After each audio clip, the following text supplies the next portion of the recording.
Vamos abrir nossas Bíblias no Evangelho de João, capítulo 16. João, capítulo 16.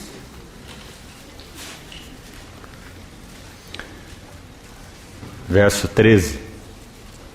Quando vier, porém, o Espírito da verdade, ele vos guiará a toda a verdade. Porque não falará por si mesmo, mas dirá tudo o que tiver ouvido e vos anunciará as coisas que hão de vir. Ele me glorificará, porque há de receber do que é meu e vô-lo-á de anunciar. Tudo quanto o Pai tem é meu. Por isso é que vos disse que há de receber do que é meu e vô-lo-á de anunciar. Vamos ler novamente a primeira frase do verso 13. Quando vier, porém, o Espírito da verdade, ele vos guiará a toda a verdade. Vamos ainda um verso mais, na primeira epístola de Paulo aos Coríntios, capítulo 11. 1 aos Coríntios, capítulo 11, verso 1.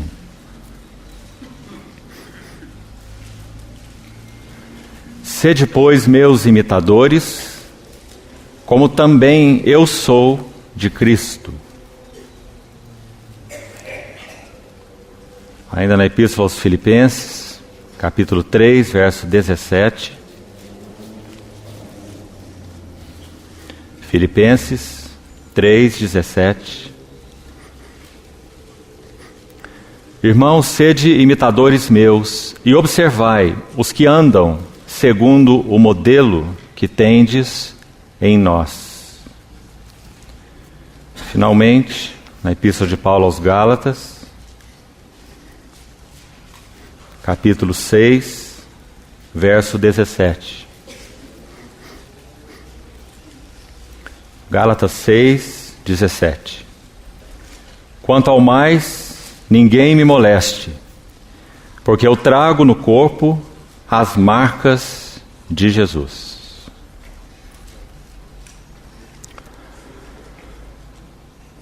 Conforme foi anunciado previamente, o tema geral desse encontro é liderança espiritual. A parte específica, o tema específico, sob minha responsabilidade, é esse assunto da liderança espiritual, como visto na vida de Paulo, de Pedro e de João. Antes de abordar diretamente esse tema, queridos irmãos e irmãs, penso que existem algumas considerações que penso serem de extrema importância nesse assunto liderança espiritual. Nós vamos buscar fazê-las do modo mais objetivo e didático possível, e que o Senhor nos ajude a considerarmos então aos seus pés esses assuntos. Primeira consideração preliminar de muita importância. Todo o compromisso e atividade do Espírito Santo é fazer da plenitude de Cristo uma realidade universal. Me permitam, vou repetir uma vez mais. Todo compromisso e atividade do Espírito Santo é fazer da plenitude de Cristo uma realidade universal. Vamos procurar ilustrar isso com alguns versos da Epístola aos Efésios. Os irmãos sabem que no capítulo 1 de Efésios, no verso 23, Paulo diz que Cristo é aquele que tudo enche em todas as coisas. Na mesma epístola, no capítulo 4, verso 10, Paulo diz que Cristo é aquele que subiu acima de todos os céus para encher todas as coisas. Nesses dois versículos nós vemos que, por um lado, o compromisso e o ministério do Espírito Santo é encher todas as coisas com Cristo. Para isso ele foi enviado, essa é a sua missão, esse é o compromisso, essa é a atividade do Espírito Santo. Encher todas as coisas com Cristo. Mas também nós podemos afirmar pela mesma epístola, capítulo 1, verso 10, que a segunda parte, ou o segundo aspecto do ministério do bendito Consolador é encher Cristo com todas as coisas. Por um lado, encher todas as coisas com Cristo, porque Cristo é aquele para quem foram criadas todas as coisas. Por outro lado, encher Cristo com todas as coisas, porque como diz o autor da Epístola aos Hebreus, no capítulo 1, no verso 2, ele é o herdeiro de todas as coisas. Então, é de extrema importância para nós, podemos até mesmo dizer que esse tópico citado aqui não é uma consideração, mas é um axioma bíblico, em particular neotestamentário. O Espírito Santo foi enviado com um compromisso, e baseado nesse compromisso ele exerce a sua atividade. E qual é? Encher todas as coisas com Cristo. E encher Cristo com todas as coisas. Esse verso 10 do capítulo 1 usa uma palavra certamente conhecida dos irmãos, a palavra convergir, que aparece apenas 2 vezes em todo o Novo Testamento. A outra vez é Romanos 13, 9, traduzida ali na nossa versão em português por resumir em Cristo todas as coisas, seria a ideia dessa palavra do capítulo 1, verso 10. E ela significa, na língua original, reunir, agrupar, conectar coisas que antes estavam desagrupadas, descoordenadas, desconectadas de Cristo, reunir essas coisas, agrupá-las, mas não apenas isso. Além de reuni-las e de agrupá-las, colocá-las, todas as coisas, debaixo de um único cabeça universal. E nós sabemos, evidentemente, que esse cabeça universal é Cristo. Então, irmãos, essa é a primeira consideração preliminar de imensa ajuda necessária para compreendermos o que significa liderança espiritual. Nós sabemos que essa palavra pode ser usada de uma maneira inadequada, de diversas formas. Então, compreendermos que, em termos de liderança espiritual, Cristo está exaltado no trono e enviou a partir dali o seu Espírito Santo para realizar essa obra de reunir, agrupar e colocar todas as coisas debaixo dele, Cristo, como único cabeça. E por outro lado, encher todas as coisas do universo com Cristo é então de grande importância para nós e regula o nosso entendimento de liderança espiritual. Em outras palavras, após a morte, ressurreição e ascensão do Senhor, que como Filho de Deus é o líder, foi Ele quem disse: vinde a mim todos vós que estáis cansados e oprimidos. Ele é o Filho de Deus, o profeta de Deus, o sacerdote de Deus, o rei segundo o coração de Deus. Após completar sua obra e ascender, Ele envia dos céus, da sua posição exaltada, o Espírito Santo, para então executar essa obra com a qual Ele se comprometeu, a terceira pessoa do Deus triuno, o Espírito Santo, que é exatamente reunir todas as coisas e colocá-las debaixo do encabeçamento de Cristo. Encher Cristo com todas as coisas. E encher todas as coisas com Cristo. Então, essa é a primeira consideração. A segunda delas é decorrente da primeira.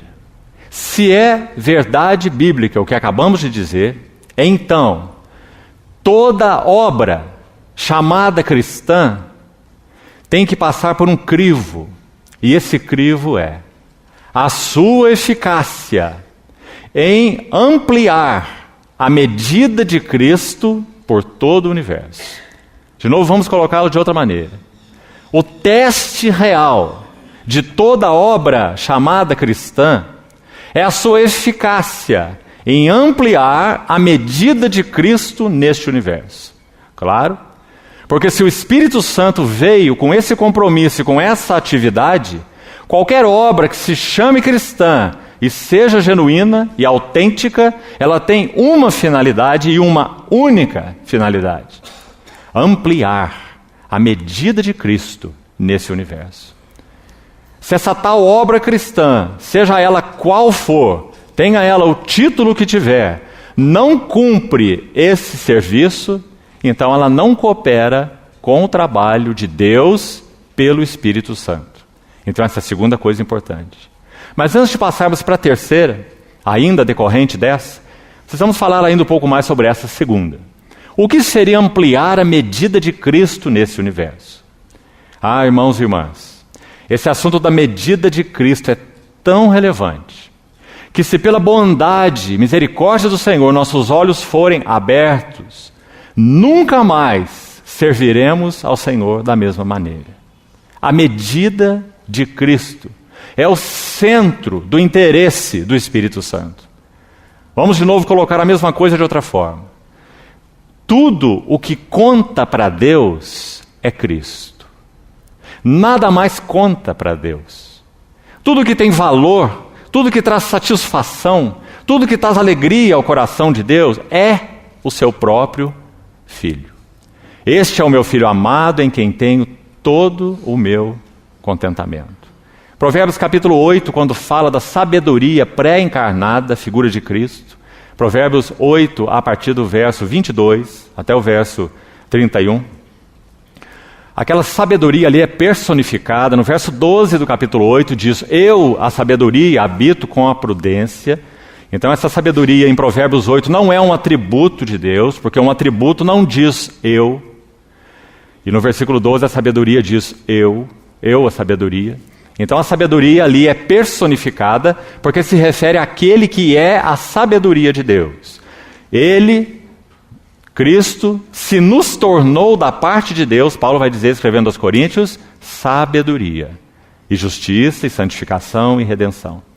E quando aquela sabedoria personificada é descrita ali em Provérbios 8, é dito dela que ela estava diante do Pai. Desde a fundação do mundo, antes da fundação do mundo, quando as primeiras obras eram executadas, ali estava eu, diz a sabedoria, e eu era as suas delícias, o Filho, delícias do Pai, eu era o seu arquiteto, eu recreava-me perante ele no seu mundo habitável, eu encontrava minhas delícias junto aos filhos dos homens. Que texto mais precioso, mostrando nosso Senhor Jesus, a sabedoria pré-encarnada, Provérbios capítulo 8. Então, tudo que conta para Deus é o seu Filho.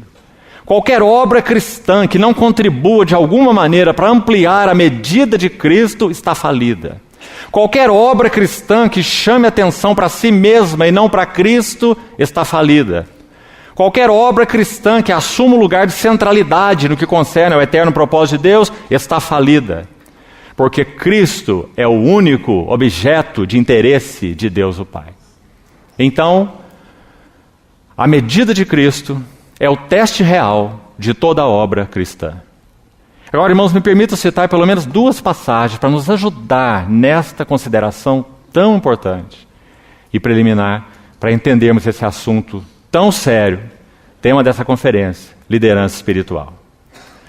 Se você abrir sua Bíblia em Atos 17, no versículo 31, Paulo está concluindo aquele sermão maravilhoso, falado aos ouvidos de filósofos epicureus e estoicos no Areópago, em Atenas. Atos 17. No versículo 30, o apóstolo Paulo coloca, podemos dizer assim, todos aqueles filósofos em uma cadeira de réus. E de uma maneira muito ousada em Cristo e pelo Espírito Santo, ele diz a eles: Deus não levou em conta os tempos de vossa ignorância. E lembre-se que ele está falando ali com a nata da sabedoria grega do momento. Deus não levou em conta os tempos de vossa ignorância. Porém agora ele notifica a todos que em toda parte se arrependam. E preste atenção no verso 31. Ele diz assim, concluindo o seu sermão: porquanto Deus estabeleceu um dia em que há de julgar o mundo. E agora nós temos duas expressões aí notáveis. A primeira é em justiça, já que a preposição aí na língua original é exatamente o em, que traduzida para o nosso português, pode ser traduzida como é o caso aí da maioria das versões, talvez aqui. Há de julgar o mundo com justiça. A palavra é em, a preposição em, na língua original, em justiça. Logo na sequência, então, da frase, segue assim: por meio de um varão. E aí nós temos de novo a mesma preposição na língua original. É o em de novo.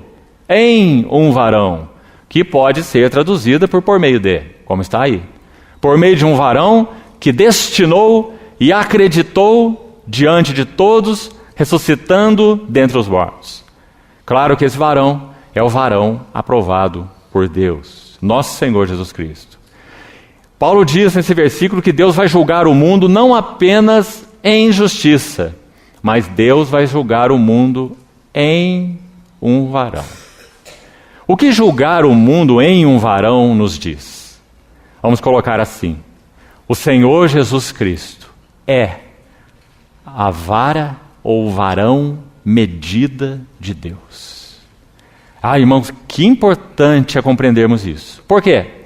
Porque Deus irá colocar, e já está em certo sentido colocando, começando pela sua casa, sua igreja, a hora de começar o juízo.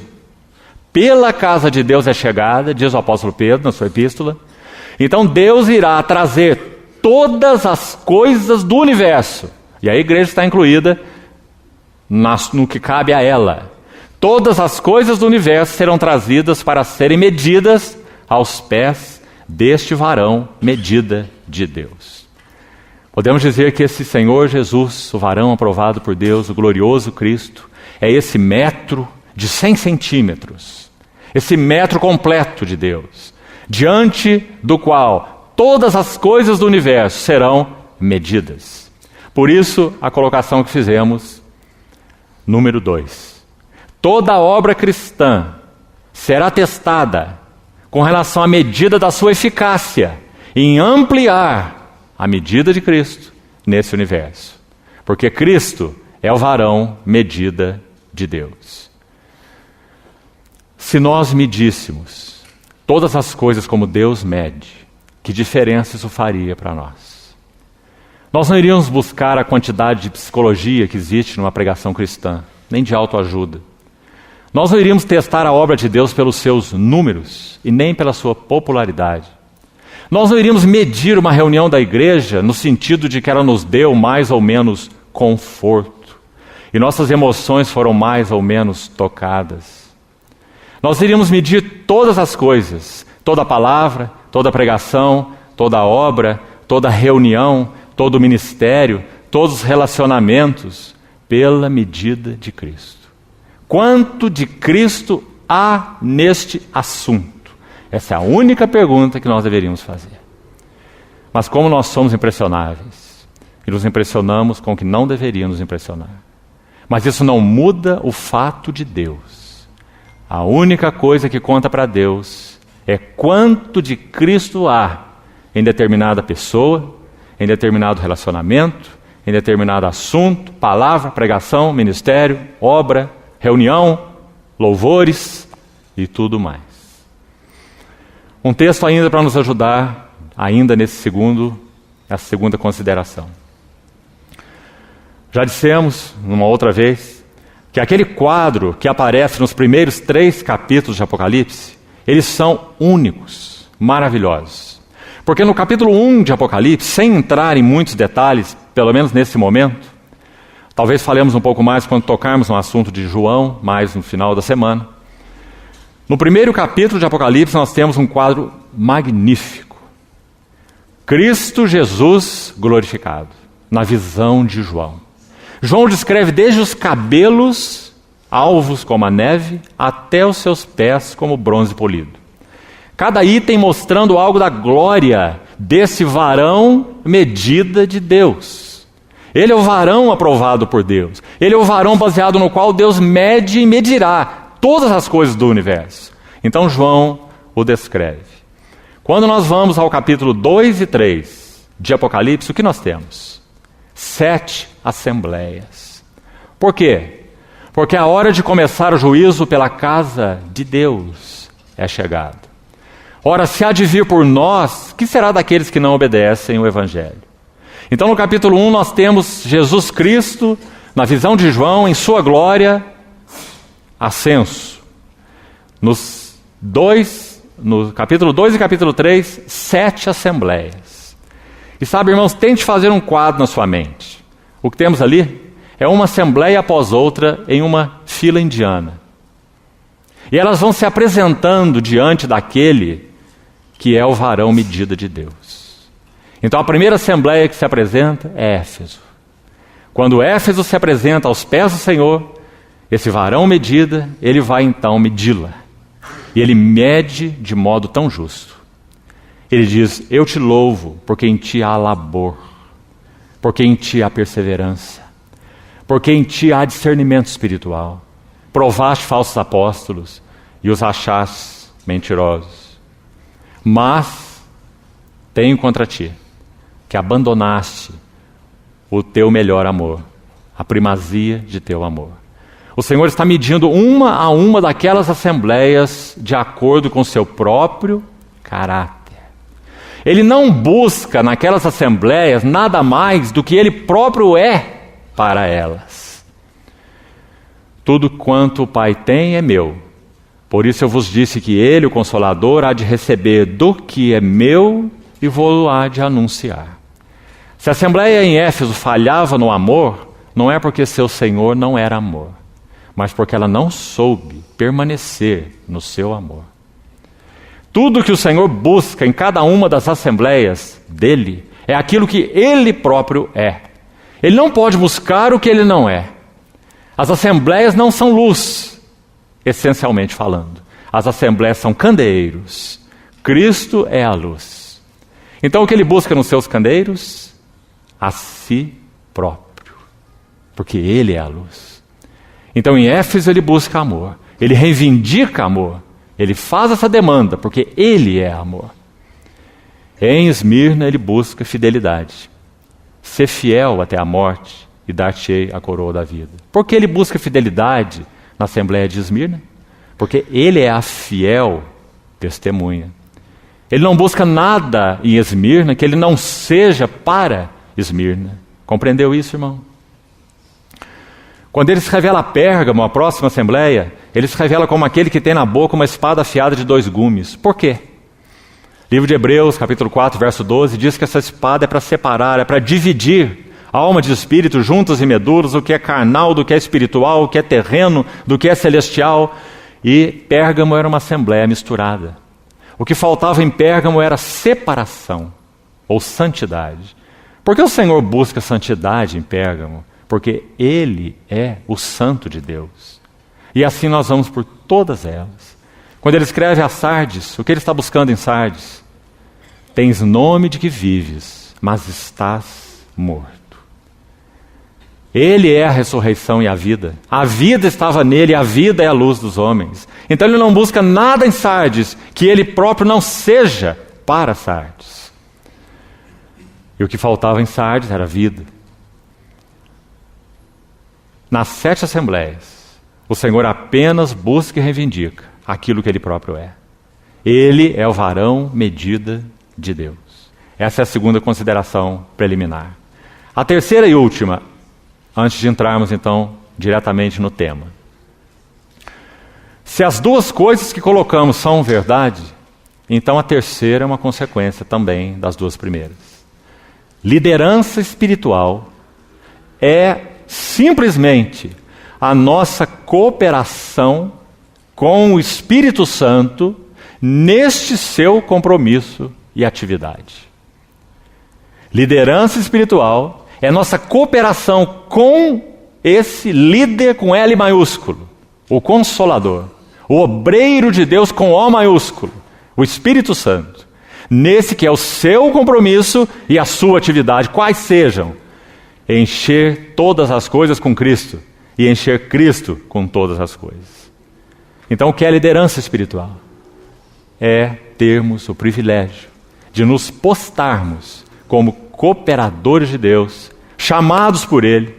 Não foste vós que escolhestes a mim, Eu vos escolhi a vós e vos designei para que vades e deis muito fruto e o vosso fruto permaneça.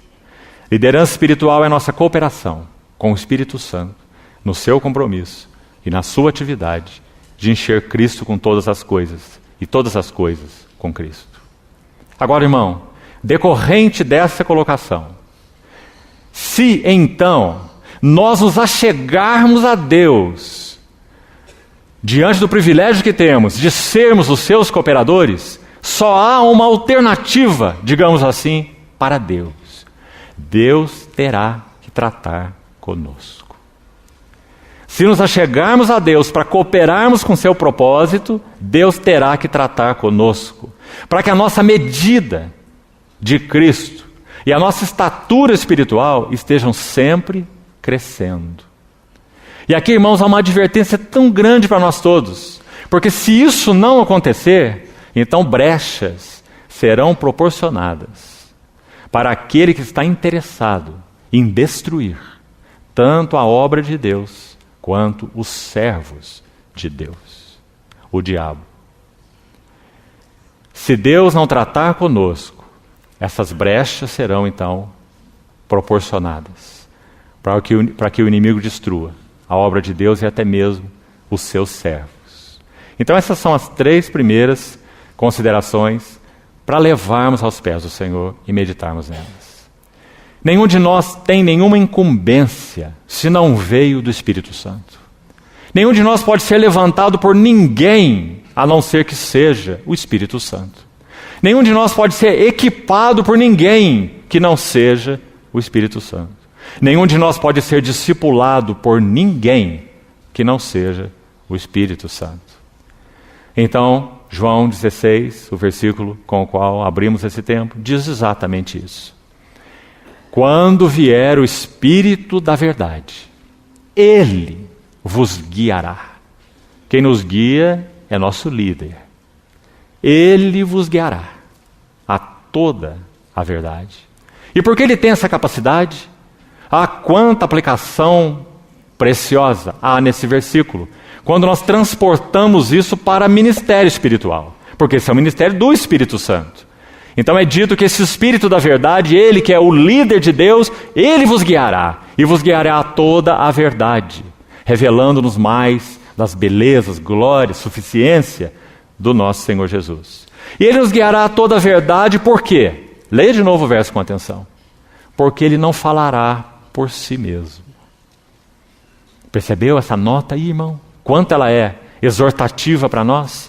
Se o nosso ministério confere com o ministério do Espírito Santo, se é o próprio ministério do Espírito Santo que tem encontrado vasos adequados, por sua graça, vasos que Ele mesmo tem forjado, então esses vasos não podem, não devem falar por si mesmos.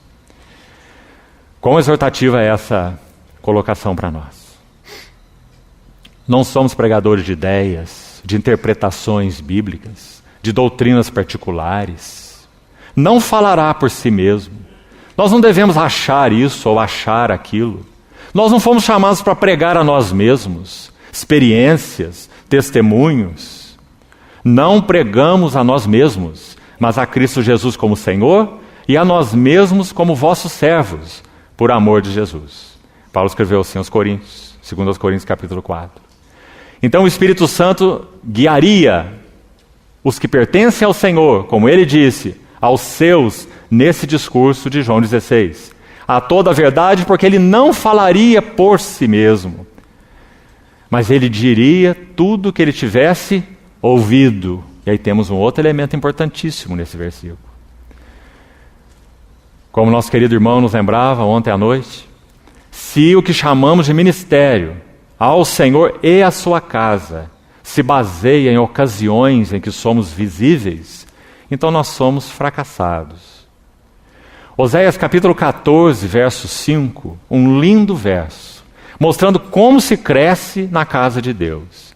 E como nós podemos, pela graça do Senhor, nos tornar mais e mais responsivos à forma e aos limites como Ele quer nos usar.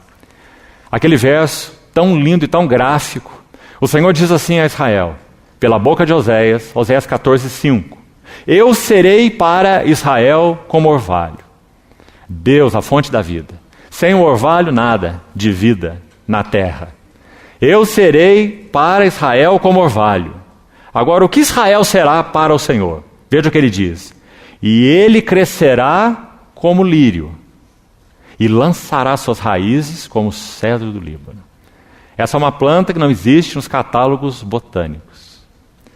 Da terra para cima, ela tem a aparência de um lírio. Da terra para baixo, grossas raízes do cedro. Da terra para cima, uma vida de fé simples e despretensiosa, lírio.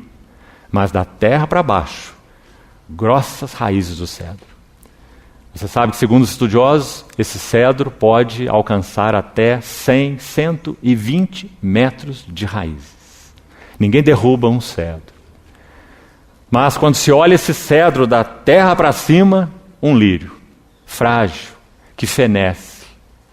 Como nosso querido irmão Stephen Kong disse certa vez, a vida espiritual e o serviço espiritual são naturalmente sobrenaturais. Sobrenaturalmente naturais. Então, queridos irmãos, se nós não temos tido para com o Senhor esses ouvidos, João 16:13, então nós não temos serviço nenhum a oferecermos, nem a Ele e nem a sua casa. Quando o sacerdote foi ungido, Levítico capítulo 8, o primeiro lugar onde aquela unção, aquele óleo era aplicado, era nos seus ouvidos. A partir daí, na sua orelha direita. A partir daí, aplicado no polegar da sua mão direita e, posteriormente, em seguida, no polegar do seu pé direito. O que isso nos fala? Não podemos nos envolver, colocar nossa mão em nada que o Senhor não esteja envolvido. Não podemos nos envolver com nada que nós não tenhamos ouvido da parte do Senhor. E da mesma maneira com relação aos pés. Não podemos caminhar com nada nem com ninguém que de alguma forma não nos tenha sido conduzido e aprovado pelo Senhor da obra. Ouvidos, mãos e pés. Então, tendo colocado essas três coisas, vamos buscar hoje, iniciar, e amanhã, se o Senhor permitir, concluiremos a primeira parte relativa a Paulo.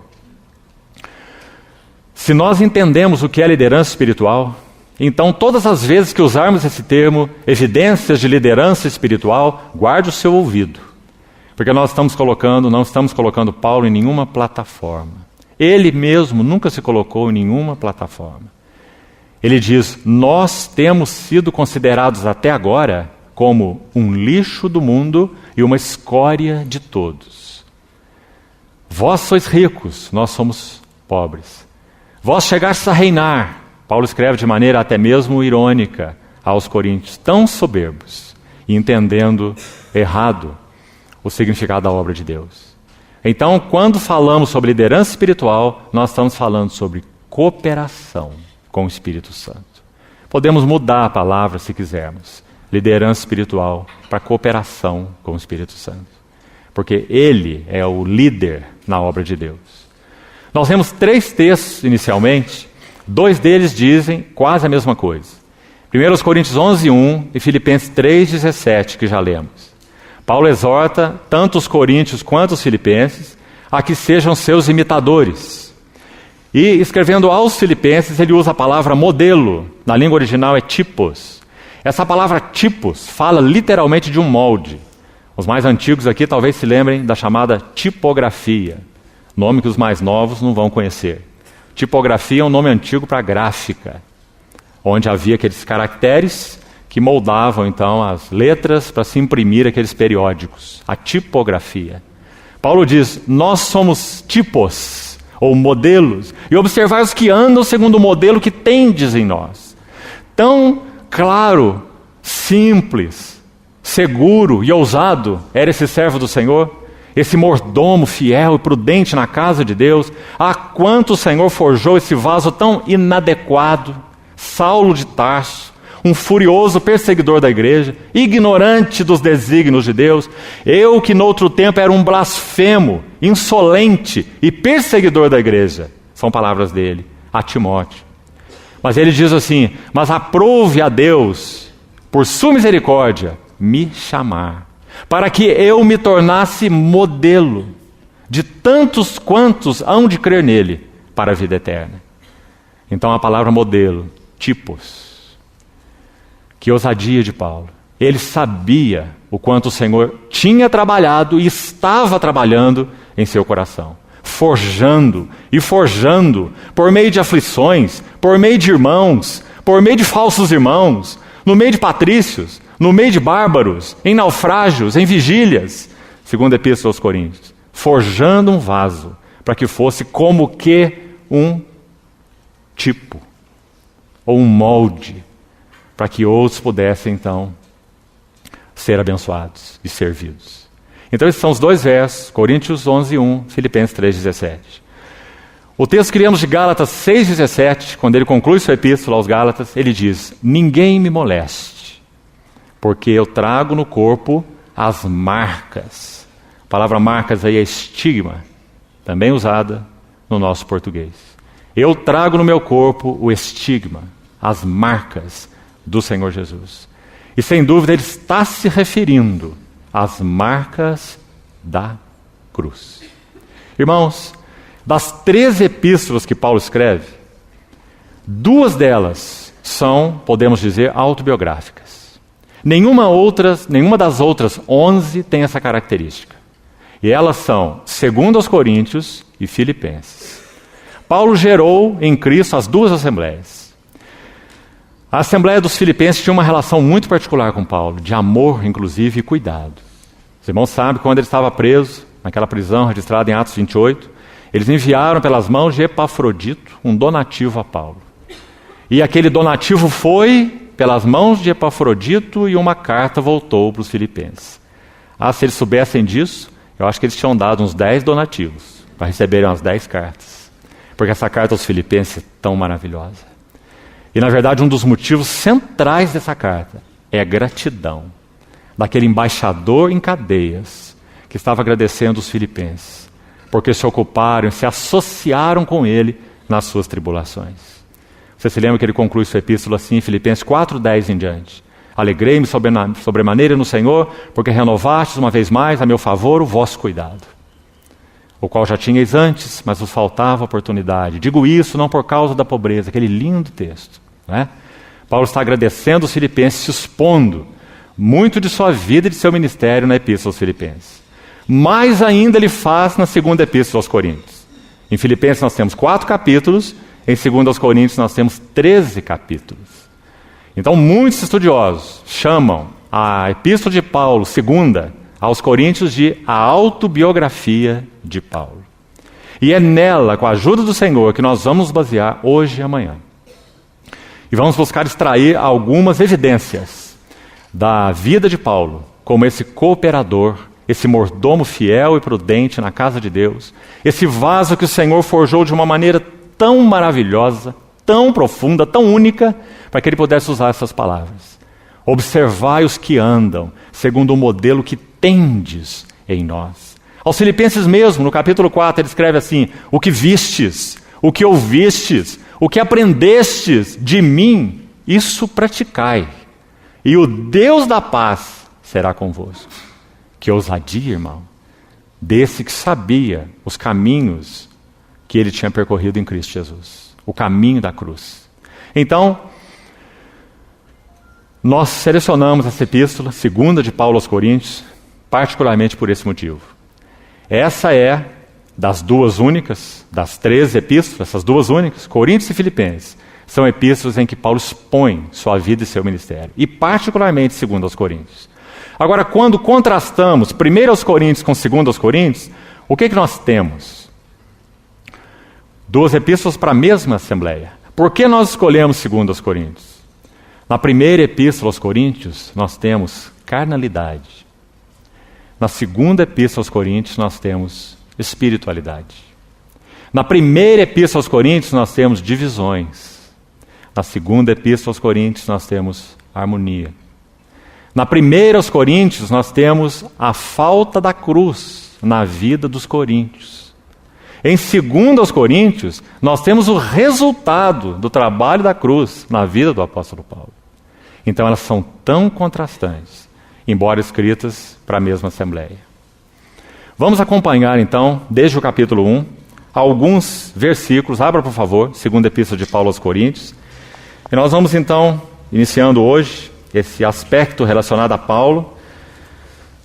Nós vamos selecionar algumas frases e colocações dele, que sem dúvida, queridos irmãos e irmãs, são de muita ajuda para nós compreendermos o que significa ministério cristão. Como dissemos, em outras palavras, o que significa liderança espiritual. O que significa o Senhor, por sua graça, nos chamar. O que significa o Senhor, por sua graça, nos equipar. O que significa o Senhor abrir nossos olhos para entendermos o que significa o caminho da cruz e andar nele. Não apenas cantar a cruz, pregar a cruz, falar de cruz, mas andar no caminho da cruz. Quando Paulo escreve, ainda, um parêntese rápido aqui, quando Paulo escreve primeiro aos Coríntios, logo nos 3 primeiros capítulos, nós vemos a falta de cruz na Assembleia dos Coríntios. Eu fui informado que há divisões entre vós. Eu me refiro a grupos partidários, que dizem, esse é meu obreiro preferido, aquele outro é meu obreiro preferido. Paulo, Apolo, Cefas. No capítulo 3, ciúmes, contendas entre vós. E então, a falta de cruz na Assembleia dos Coríntios é evidenciada. Mas no capítulo 4, Paulo fala assim, eu vos enviei Timóteo para que vos dê a conhecer os meus caminhos em Cristo Jesus. Quais eram os caminhos de Paulo em Cristo Jesus? Caminho da cruz. Por isso o Senhor forjou esse vaso, Saulo de Tarso, tornando um mordomo fiel e prudente na sua casa. Então, segunda Epístola aos Coríntios, vamos começar pelo capítulo 1, versos 8 e 9. Capítulo 1, versos 8 e 9.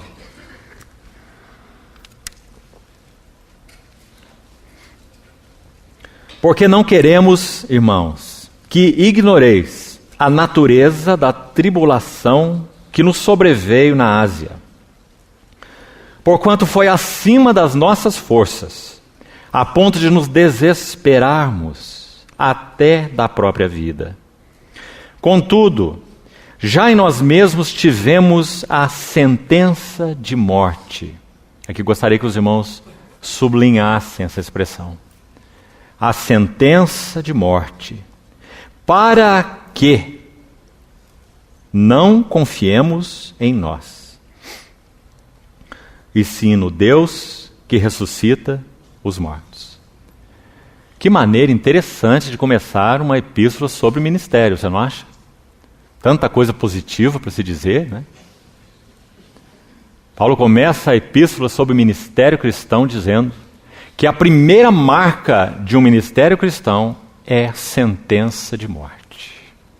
Agora, vamos buscar parafrasear Paulo para entender o que ele quis dizer com isso.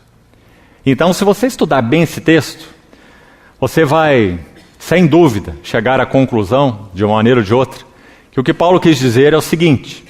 Depois ele dizer no verso 8, da natureza da tribulação que nos sobreveio na Ásia, foi uma tribulação tal que foi acima de nossas forças, a ponto de nos deixarmos desesperados até da própria vida. Então aqui parafrasearíamos Paulo assim, verso 9. Contudo, Deus está decidido a tratar comigo. Que bom. Agora esse versículo acho que assume talvez uma clareza maior para nós. O que ele chamou de sentença de morte? Deus estava decidido a tratar com Paulo. E nós sabemos para quê. Porque ele nos disse nesse versículo para quê. Para que não confiemos em nós.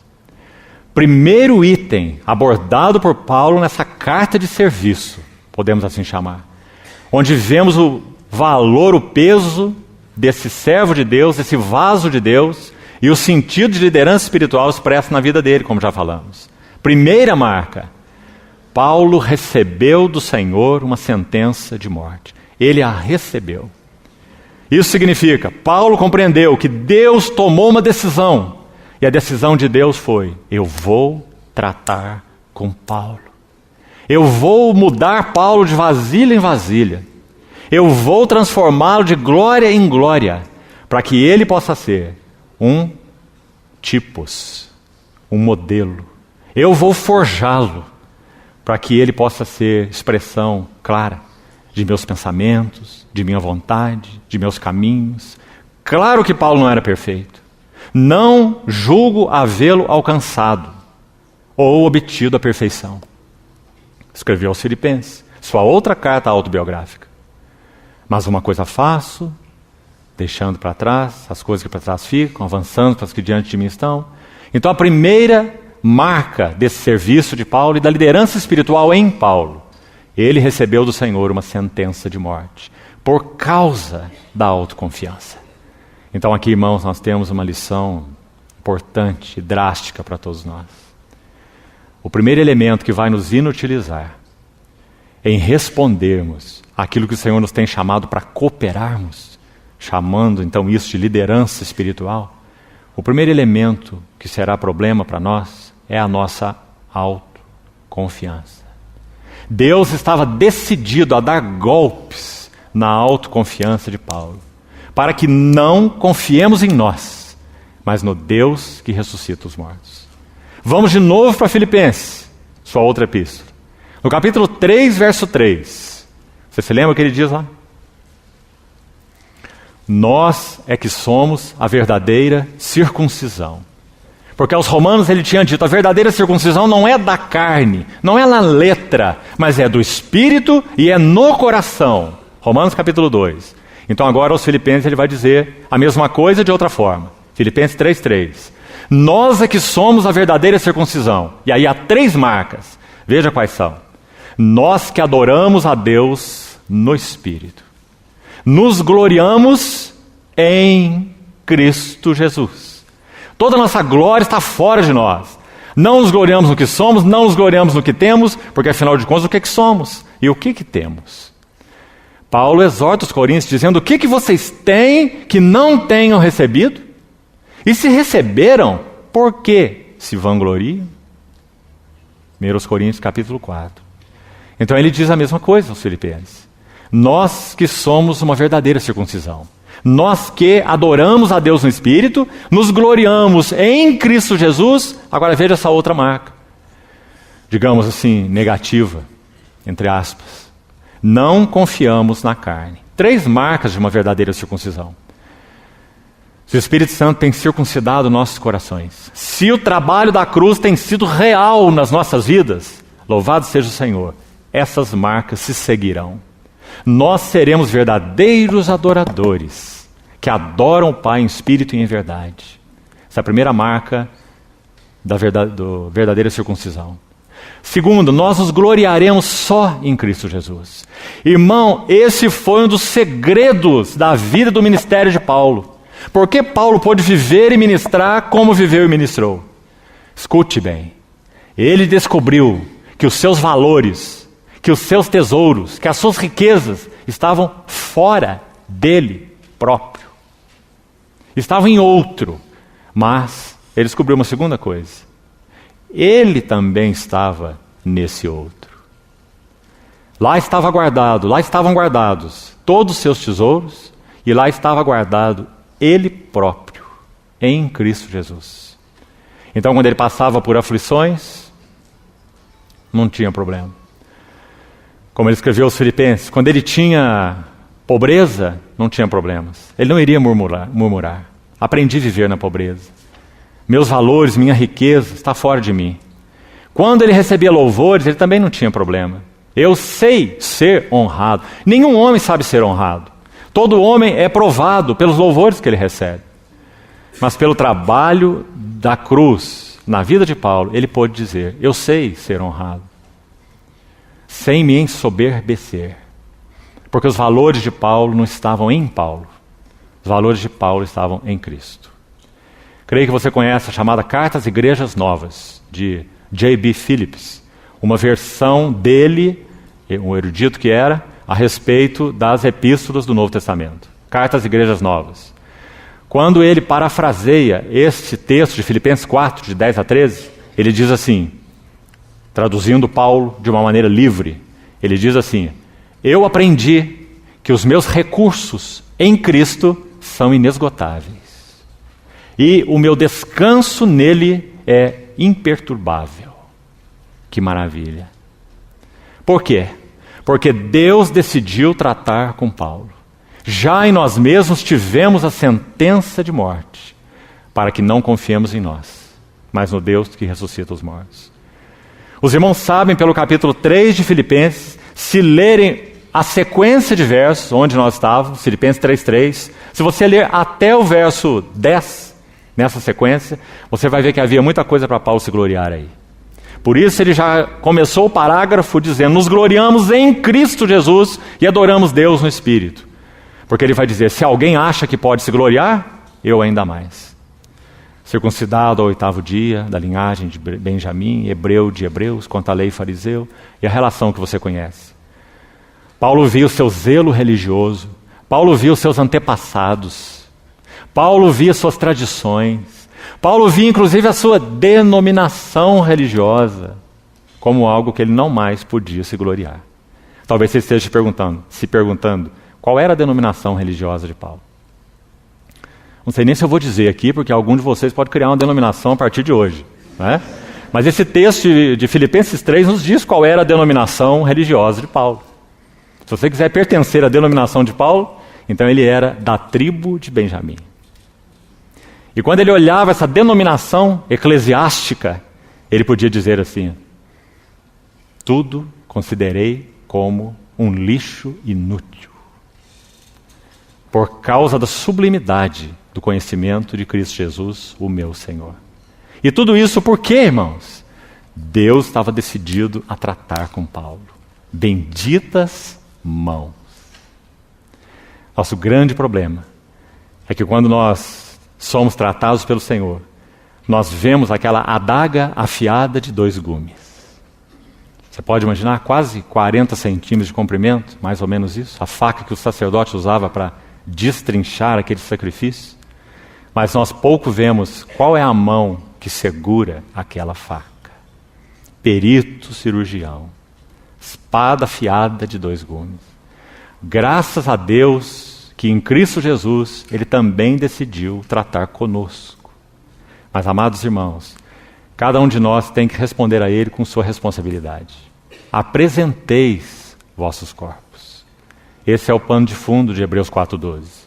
Como um sacrifício vivo, santo e agradável, para que o sumo sacerdote fiel use a sua faca afiada de 2 gumes. Recebemos a sentença de morte, para que não confiemos em nós. Nós podíamos aplicar isso de tantas formas, irmãos. Vamos pensar no ministério da palavra.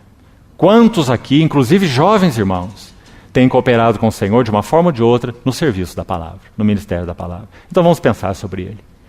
Quão tendentes e tentados nós somos em confiar no depósito que o Senhor nos tem dado. Quando confiamos no depósito prévio que o Senhor tem feito em nossos corações, nós arruinamos a obra de Deus. Porque a não ser que o Espírito Santo vivifique uma vez mais, fale uma vez mais, naquilo que Ele já depositou, esse serviço é inútil. Letra que mata, letra morta. Quão tendentes somos em confiar nesse depósito. Já lemos os livros todos, já temos ido a conferências há tantos anos, já nos sentimos preparados. Contudo, em nós mesmos tivemos a sentença de morte, para que não confiemos em nós mesmos. Como vamos buscar ajudar, irmãos, quantas frases preparadas, baseadas na nossa experiência, não é assim? Experiência inútil, se o Espírito Santo não vivificar, não nos socorrer, não nos usar uma vez mais, não decidir falar uma vez mais. Autoconfiança, um dos maiores inimigos no serviço ao Senhor. O segundo deles, logo à frente no versículo 12, veja o que Paulo diz, uma segunda evidência então dessa liderança espiritual na vida de Paulo. Verso 12. Porque a nossa glória é essa. Isso que ele vai dizer é tão importante que ele usou essas palavras. Nossa glória é essa. Não é uma coisa pequena o que ele vai dizer. Então precisamos ouvi-lo. O testemunho da nossa consciência, de que, com santidade e sinceridade de Deus, não com sabedoria humana, mas na graça divina, temos vivido no mundo. Graça significa provisão. Temos vivido no mundo na graça divina e mais especialmente para convosco. Então aqui, segunda marca, evidência dessa liderança espiritual em Paulo, o testemunho de sua consciência. E aqui, irmãos, é claro, falando a todos nós, mas quem sabe em particular nesse assunto aos mais jovens. Paulo, o velho, escreveu para Timóteo, o jovem. Vamos abrir, por favor, nossas Bíblias nessa carta. Seria interessante não só citarmos, mas lermos, por causa da importância. 1 Timóteo, abra, por favor, sua Bíblia. Escute bem o que ele disse para Timóteo no capítulo 1, verso 19. 1 Timóteo 1, 19.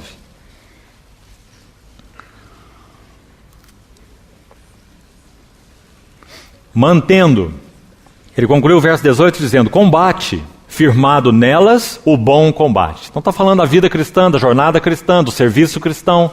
E ele segue, mantendo fé. Então na vida cristã, no combate cristão, no serviço cristão, mantenha fé e boa consciência.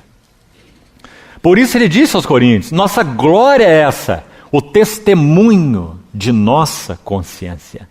De que temos vivido diante de Deus em sinceridade, em santidade, no mundo e particularmente para convosco. Que importante, irmãos. Se nós negligenciarmos essa segunda evidência, estamos fracassados no que concerne a Deus na sua misericórdia nos usar. Não seremos adequados. Não nos qualificaremos. Porque não temos testemunho de nossa consciência. Por que o testemunho de nossa consciência é importante? Romanos capítulo 9, versículo 1, mais um verso, são muitos versos, em particular aí 8 ou 10 versos, os irmãos vão encontrar, se buscarem, nas epístolas de Paulo, Paulo falando sobre o sentido e o significado da consciência na vida e no serviço cristão. Em Romanos 9, 1, ele diz assim, digo a verdade em Cristo, não minto, testemunhando, escute bem, Romanos 9, 1, testemunhando comigo no Espírito Santo a minha própria consciência. Viu aí? Testemunhando comigo no Espírito Santo minha própria consciência. O que ele quis dizer? Vamos colocar assim. A consciência é uma função do nosso espírito humano. Uma das 3 funções de nosso espírito humano. Você descobre isso lendo os textos da Bíblia, que falam sobre o coração humano. Consciência é uma das funções do nosso espírito, nosso homem interior. O que é essa consciência? Acho que poderíamos dizer que a consciência é uma faculdade discriminatória que recebe uma ação direta do Espírito Santo para nos governar e orientar na nossa vida e serviço cristão. Uma faculdade discriminatória com a ação direta do Espírito Santo. Foi isso que Paulo quis dizer em Romanos 9, 1. Testemunha comigo no Espírito Santo minha própria consciência. Sabe, irmãos, que essa é uma dádiva maravilhosa? Nós podemos tentar driblar a nossa consciência com a nossa mente. Ah, mas eu falei isso porque o irmão falou aquilo. Eu agi dessa maneira porque agiram dessa maneira. Ou a circunstância exigiu. Não é? E nós tentamos arrazoar e driblar aquela voz da consciência que está dizendo, você errou, você pecou, você ofendeu. Porque essa consciência sofre uma ação direta do Espírito Santo, que graças ao Senhor, inicialmente, não passa pela nossa mente. Bendito seja o Senhor.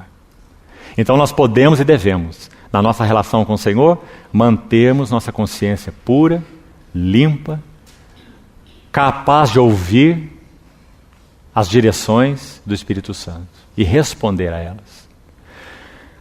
Ainda nessa primeira carta, 1 Timóteo, capítulo 1, veja o versículo 5.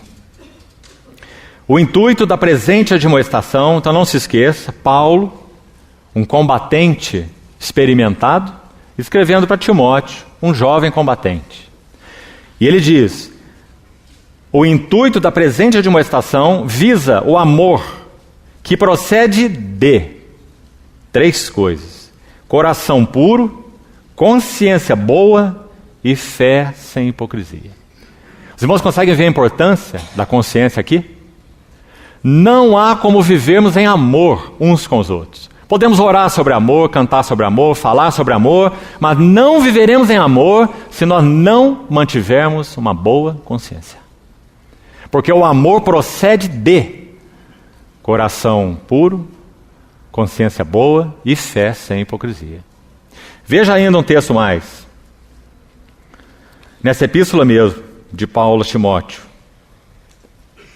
Olha o capítulo 3, verso 9. Paulo fala sobre qualificação de presbíteros e diáconos. E ele diz no verso 9 do capítulo 3: conservando o mistério da fé com a consciência limpa. Veja o capítulo 4, verso 2, dessa mesma epístola. Pela hipocrisia dos que falam mentiras e que têm cauterizada a própria consciência. Na medida que o Espírito Santo vai falando a nós, e nós não respondemos aquilo que ele tem falado, nós progressivamente perdemos a capacidade de responder. Esse é um princípio espiritual. Sabe onde nós vemos esse princípio ilustrado claramente? A geração do deserto. A geração do deserto saiu do Egito, pelo sangue do Cordeiro, foi ao Sinai, ouviu o Senhor falando diretamente, que eles deviam ter ouvidos abertos para ouvi-lo, para serem para ele uma raça, um sacerdócio santo, uma nação peculiar dentre todos os povos, não é isso? Êxodo 19. Se ouvirdes minha voz. Logo de início o Senhor falou a respeito desse assunto de ouvi-lo.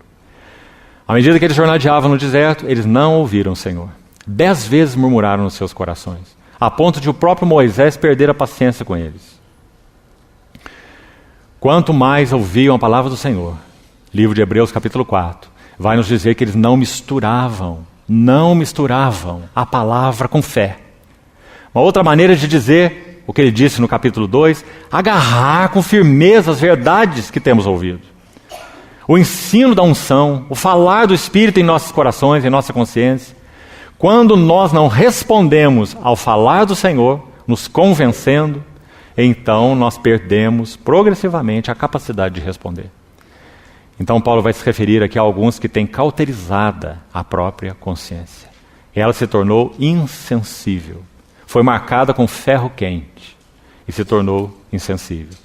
O autor de Hebreus, no capítulo 13, último capítulo de Hebreus, verso 18, ele faz um rogo aos seus destinatários. Ele diz: orai por nós, porque nós estamos convencidos, persuadidos, uma palavra forte, de termos boa consciência, desejando em todas as coisas viver condignamente. Então os irmãos percebem a importância desse assunto da consciência. Por isso, selecionamos essa como segunda marca. Nossa glória é essa.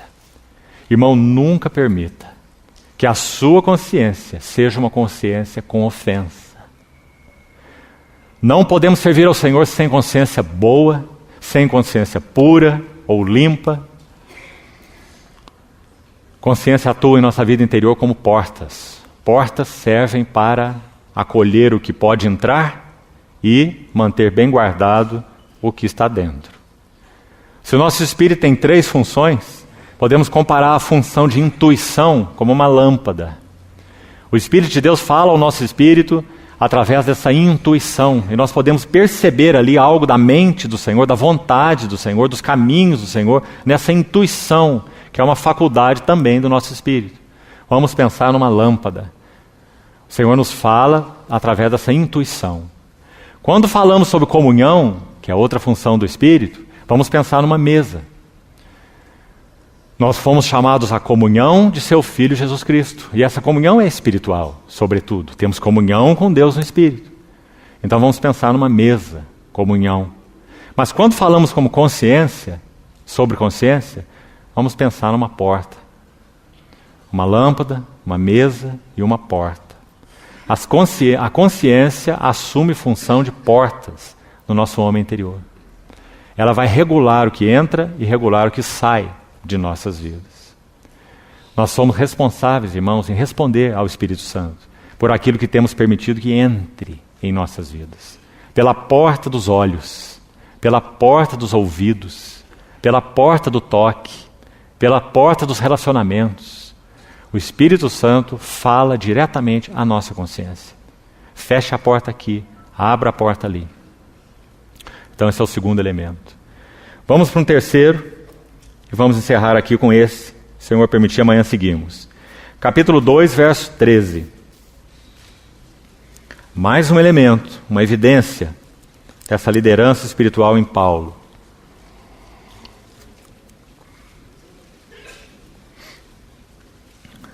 Capítulo 2, vamos ler versos 12 e 13. Ora, quando cheguei a Troade para pregar o Evangelho de Cristo, e uma porta se me abriu no Senhor, não tive, contudo, tranquilidade no meu espírito, porque não encontrei o meu irmão Tito.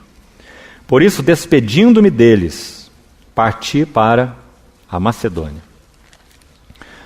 Tito foi enviado por Paulo a Corinto com a primeira carta. Paulo disse para eles na primeira carta: vocês podem ter muitos preceptores, mas não teríeis muitos pais.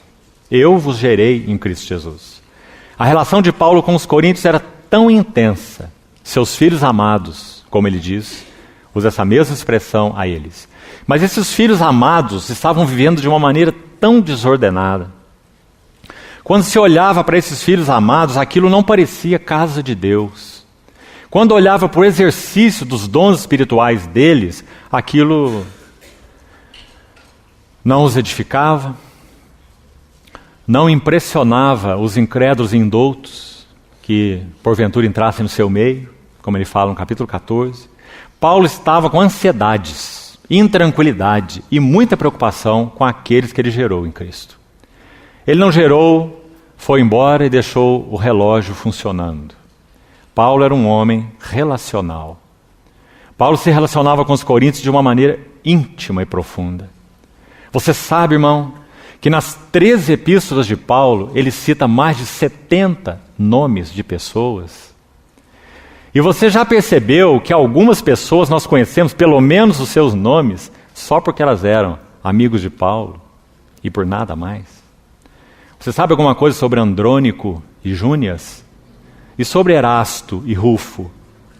E sobre Evódia e Sintique? Nós só os conhecemos porque eles eram amigos de Paulo. Paulo era um homem relacional. Então o que nós vemos nessa terceira característica, evidência de Paulo como um líder espiritual? Ele era um homem relacional. O coração de Paulo estava queimando de intranquilidade, porque Tito levou a primeira carta para os coríntios, uma carta dura, porque assim era necessário. Tirai de vós o fermento para que sejais uma nova massa. Não há um só sábio no meio de vós capaz de julgar no meio da irmandade. Vocês estão levando outros irmãos para um tribunal civil. Que vergonha é essa? E ele escreve essa carta tão preciosa aos coríntios, tão severa, tão firme. Então seu espírito estava cheio de intranquilidade. Tito foi com a carta. Qual foi a reação dos coríntios? Qual foi o resultado dessa minha carta? Nós podemos imaginar que enquanto essa carta ia, e até que ele encontrasse Tito, o que Paulo sabia fazer era orar, interceder, regar sua carta com lágrimas pelos seus amados filhos coríntios, que estavam vivendo em tanta desordem. Então, de alguma forma, o ponto de encontro seria Troade, que faz parte da jornada, caminho da Macedônia. Então, quando Paulo chega em Troade e não encontra Tito, acabamos de ler, ele diz: não tive tranquilidade no meu espírito. Irmão, isso nos fala tanto, sabe por quê? Porque Paulo é aquele que diz assim: ai de mim se eu não pregar o Evangelho. Tanta carga, tanta clareza, tanta paixão pelo Senhor. No entanto, ele diz: uma porta se me abriu em Troade, mas eu não tive tranquilidade no meu espírito. Que lição mais impressionante. Parece que nós, de certa maneira, não conseguimos compreender com interesse o que Paulo está dizendo aqui, da sua experiência, não é verdade? Paulo tinha um espírito coordenado. Ele estava de tal modo aflito pela falta de ter encontrado Tito, que ele não conseguiu pregar em Trode, apesar de uma porta ter sido aberta. Posteriormente ele encontra Tito na Macedônia. Deixa Trode, como está escrito aí no capítulo 2, vai para a Macedônia, e como está escrito no capítulo 7, se você ler lá, ele encontra Tito na Macedônia. Aí ele recebe a notícia dos coríntios, refrigera o seu coração, e o que ele faz? Agora ele vai enviar a segunda carta aos coríntios, dizendo que seu coração foi refrigerado. Então aqui está uma terceira marca maravilhosa de liderança espiritual na vida de Paulo. Paulo tinha um espírito coordenado. Paulo não era um freelancer na obra de Deus. Quão importante é nós sabermos o que significa cooperação na casa do Senhor. Cooperação uns com os outros. Só há um ministério espiritual. É o ministério do Espírito Santo, do qual todos nós temos uma parte, pela graça do Senhor. Como precisamos aprender a cooperar. Num encontro que tivemos há 3 meses atrás, com um grande número de irmãos, nós nos lembramos juntos de uma ilustração que eu gostaria de repetir aqui. Numa certa ocasião, Charles Spurgeon, chamado de o príncipe dos pregadores por muitos, ele fez uma observação a respeito de William Kelly. Ele disse que William Kelly tinha uma mente tão grande quanto o universo. Uma afirmação altamente positiva. William Kelly é um gênio e é um homem de Deus. Essa foi a observação de Spurgeon. Daí a algum tempo, Spurgeon disse assim: a mente de William Kelly está se estreitando, porque ele está seguindo os ensinamentos de John Nelson Darby. Houve um tempo na relação de William Kelly com John Nelson Darby em que eles se separaram, por algumas interpretações de Darby que Kelly não concordava. Mas sabe o que William Kelly fez? Ele reuniu boa parte dos escritos de John Nelson Darby para distribuí-los para o povo de Deus. Isso mostra quão grande era o seu coração. O quanto ele sabia que, apesar de não poder aqui ou ali concordar com John Nelson Darby era um vaso de Deus para a casa de Deus. Então essa atitude de William Kelly fala tanto aos nossos corações. Ele também era um homem coordenado. Então, irmãos, quão importante é, concluímos esse assunto aqui para o momento, quão importante é que cada um de nós viva a vida da Assembleia local. O terreno de Deus nos preparar, o terreno de Deus nos forjar. Isso vale de modo muito particular para os mais jovens. O lugar de Deus nos forjar não são os seminários.